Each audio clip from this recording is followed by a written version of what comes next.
बहुत समय पहले की बात है। एक नगर में देवशक्ति नामक राजा रहा करता था। उसके पुत्र के पेट में एक सांप ने अपना डेरा जमा लिया था। पेट में सांप के होने से राजकुमार दिन प्रतिदिन कमजोर होता जा रहा था। ये देख राजा ने कई प्रसिद्ध वैद्य से उसका उपचार कराया, लेकिन राजकुमार के स्वास्थ्य में किसी तरह का सुधार नजर नहीं आ रहा था। राजकुमार के स्वास्थ्य के कारण राजा हमेशा परेशान रहता। ये देखकर एक दिन राजकुमार अपने राज्य से दूर दूसरे राज्य में चला गया और मंदिर में भिखारी की तरह रहने लगा। राजकुमार जिस राज्य में गया था, वहां बलि नामक राजा राज करता था। उसकी दो जवान बेटियां थीं। दोनों रोज सुबह अपने पिता का आशीर्वाद लेने जाती थीं। एक सुबह दोनों में एक बेटी ने राजा को प्रणाम करते हुए कहा, महाराज की जय हो, आपकी कृपा से ही संसार में सब सुखी हैं।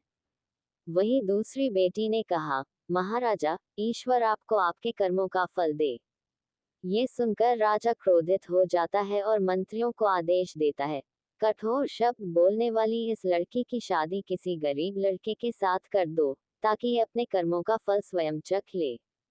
राजा के आदेश के चलते मंत्री मंदिर के पास बैठे भिखारी से उसकी शादी कर देते हैं। वह भिखारी वही राजकुमार था, जिसके पेट में सांप ने डेरा बना रखा था। राजकुमारी उसे ही अपना पति मानकर सेवा करने लगती है। कुछ दिन बाद दोनों मंदिर छोड़कर दूसरे देश की यात्रा पर निकल जाते हैं, क्योंकि दोनों मंदिर में रहना सही नहीं समझते। सफर के दौरान रास्ते में राजकुमार थक जाता है और एक पेड़ के नीचे विश्राम करने लगता है। राजकुमारी पास के गांव से भोजन लाने के लिए चली जाती है। जब वह वापस आती है, तो सोए हुए पति के मुंह से एक सांप को निकलते देखती है। साथ ही पास के एक बिल से भी सांप निकलता है। दोनों सांप बात करने लगते हैं, जिसे छिपकर राजकुमारी सुन लेती है। एक सांप कहता है, तुम इस राजकुमार के पेट में रहकर इसे तकलीफ क्यों दे रहे हो? साथ ही तुम खुद के जीवन को भी खतरे में डाल रहे हो। अगर किसी ने राजकुमार को जीरा और सरसों का सूप पिला दिया, तो तुम्हारी मृत्यु हो जाएगी। फिर राजकुमार के मुंह से निकला सांप कहता है, तुम इस बिल में रखे सोने के घड़ों की रक्षा क्यों करते हैं, जो तुम्हारे किसी काम के नहीं हैं? अगर किसी को इन घड़ों के बारे में पता चल गया, तो वो बिल में गर्म पानी या गर्म तेल डालकर तुम्हारी जान ले लेगा। थोड़ी देर बाद दोनों सांप अपनी अपनी जगह वापस चले जाते हैं, लेकिन राजकुमारी दोनों सांपों के रहस्य को जा चुकी थी।